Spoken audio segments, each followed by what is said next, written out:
Laporan Menteri SDM ke Mahkamah Kehormatan Dewan terkait tudingan Ketua DPR Setia Novanto yang terlibat makelar kontrak Freeport dinilai tidak keliru. MKD akan tetap meneruskan laporan ini meski Menteri SDM tidak termasuk pihak yang berhak melapor pelanggaran etik anggota DPR ke Mahkamah Kehormatan Dewan. Kegaduhan di parlemen akibat laporan Menteri SDM Sudirman Said kini mulai dipersoalkan dari sisi kapasitas Sudirman Said selaku pelapor. Wakil Ketua DPR Fadlizon menyebut Sudirman Said tidak punya kedudukan hukum atau legal standing untuk membawa dugaan pelanggaran etik Setia Novanto ke Mahkamah Kehormatan Dewan. Jika mengacu ke Undang-Undang MD3, pihak yang punya kapasitas melapor ke MKD adalah anggota DPR dan masyarakat, bukan pejabat negara.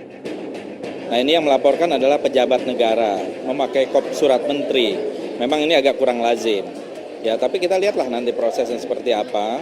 Ya, karena menurut saya kejadian yang ada sekarang ini tidak bisa dipisahkan secara keseluruhan dalam kebijakan-kebijakan Saudara Sudirman Said terkait dengan kasus Freeport. Justru dialah yang selama ini memberikan keistimewaan kepada Freeport. Ini masalahnya gitu. Namun keberatan Fadlizon tidak ditanggapi serius oleh Mahkamah Kehormatan Dewan. MKD menilai kasus ini tidak perlu melalui aduan. Saat ini MKD tetap meneruskan laporan Sudirman Said, bahkan akan menggandeng kepolisian untuk memeriksa validasi rekaman. Validasi bukti rekaman resmi ini dengan originalitas suara. Oleh karena itu nanti kita akan serahkan kepada IT, ya tim IT, dan mungkin akan kami serahkan kepada Barreskrim agar segera mungkin memeriksa keaslian dari suara. Nah, setelah itu kita akan merapatkan dalam rapim, merapatkan dalam rapat anggota quorum untuk menentukan apakah perkara ini sudah bisa dinaikkan atau belum. Itu saja tahapannya. Dan kita berharap dalam bulan ini saya kira urusan ini sudah bisa naik ke tahap pemeriksaan. Bukan kali ini saja Mahkamah Kehormatan Dewan menerima laporan pelanggaran etik Ketua DPR Setia Novanto. Pada bulan Oktober lalu, MKD sudah menjatuhkan sanksi teguran kepada Novanto atas kelakuannya saat bertemu dengan bakal calon Presiden Amerika Serikat Donald Trump. Namun selama persidangan di MKD, Setia Novanto memilih tidak memenuhi panggilan MKD. Tim Liputan Metro TV.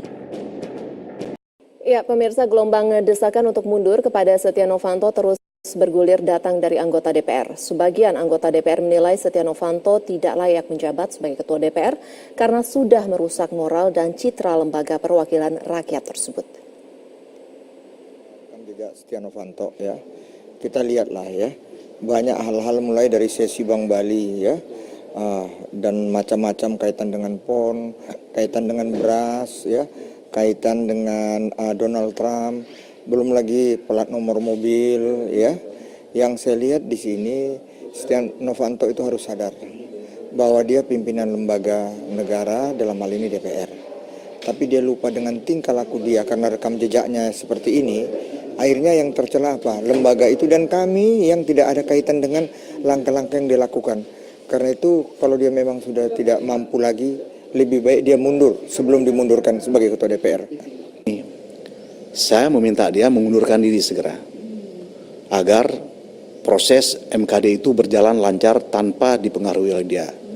Kalau tidak, saya meminta kepada MKD itu adalah memproses secara fair, kemudian memutuskan bukan dengan keputusan yang parodik ya, yang memparodikan sendiri jadi lucu, seperti keputusan yang dilakukan terhadap kesalahan yang dilakukan oleh Pak Setia Novanto sebenarnya ketika pergi ke Amerika. Itu adalah hanya keputusan adalah pelanggaran ringan. Ini tidak ringan, ini adalah pelanggaran yang sangat berat. Karena itu adalah rekomendasinya harus rekomendasi pemecatan. Apabila hasil rekaman yang pada saat ini sudah disebarluaskan ke publik memang betul adanya, maka kami menghimbau, kami meminta Pak Setia Novanto untuk legowo mengundurkan diri dari posisinya atau jabatannya sebagai Ketua Dewan. Perwakilan Rakyat Setia Novanto juga mengalir dari petisi di media sosial. Para netizen mendesak agar politisi Partai Golkar tersebut turun dari jabatannya. Hingga Setia Novanto dengan hadir dalam pertemuan dengan Donald Trump di Amerika Serikat serta mencatut nama presiden untuk perpanjangan kontrak Freeport membuat rakyat semakin gerah. Berangkat dari kegerahan tersebut, netizen Setiawan Abadi meluncurkan petisi untuk kedua kalinya. Ia meminta rakyat bersatu menurunkan Ketua DPR Setia Novanto. Petisi pertama di bulan September lalu mencapai 35.000 pendukung dan dalam petisi kedua yang diunggah Setiawan pada Selasa lalu kini hampir mencapai 50.000 pendukung hanya dalam 2 hari.